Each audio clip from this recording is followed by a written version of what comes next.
Hello and welcome to Start the Day on this first Friday in September.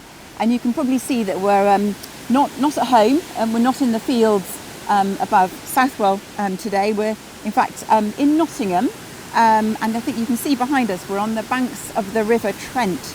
And we thought, being here, because of the psalm we're reading Psalm 46 today, and there's a verse 4 in the psalm which says, "There is a river whose streams make glad the city of God." So that's why we thought we'd be down by the river on a rather windy Thursday. It is a blustery day here. For those who don't know Nottingham particularly, you may be able to pick out the forest ground behind us, and just out of shot is Trent Bridge as well, and of course the iconic bridge, the West Bridgeford.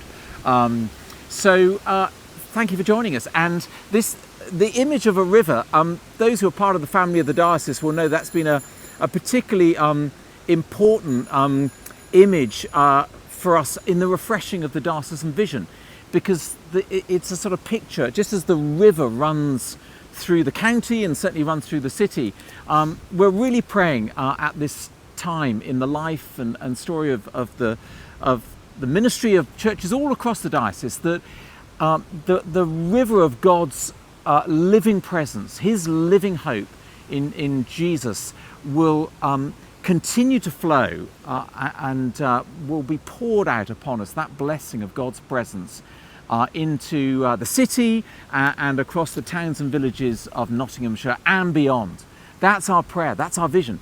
And the psalm today, as Sarah said, it picks up that image of God's river, and that river of life that sustains us but also renews our lives and our world at this time. And we would encourage you to read the Psalm 46, but we thought we would just share two thoughts that struck each of us. And for me, it was verse 10, and if my Bible doesn't get blown away, verse 10 says, "Be still and know that I am God." That's the first part of the psalm that particularly struck me. And it's a very well-known verse that I go back to regularly. This verse is God speaking directly to us, asking us to be still, to recognise his greatness and his glory. And earlier in the psalm, we hear of his mighty strength. Sorry, that wind is really blowing everything everywhere. And he asks us here to simply surrender to him, acknowledge him, that he is the one and only victorious God, to take time to be quiet and to recognise who he is. And it's the Holy Spirit who stills our restless hearts and our where we feel we need that kind of time of stilling. And doesn't feel much like that out here on a blustery day, but we know when we find ourselves in the midst of challenges and we're under pressure, and it may be that going into this autumn, it may be that you're full of optimism and hope. There are people we know starting going back to school, or going to a new school or university, or starting a new job.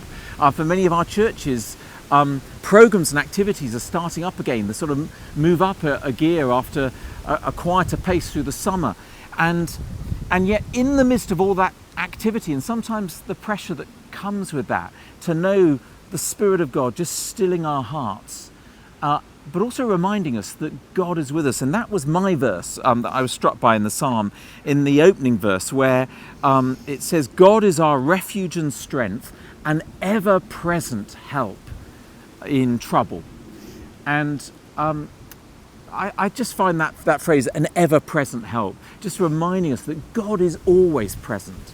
And whatever we're facing, whatever we're encountering, whatever's going on in our lives and the wider world, God is present. And that changes everything, to know that you're not alone. God is with you. And that's why we're praying, particularly this autumn, that God will pour out his Holy Spirit afresh, that we'll sense a fresh move of the Spirit in our lives, across our churches and our schools, that we'll know the presence and the power of God with us, reviving and renewing us for the purposes of God.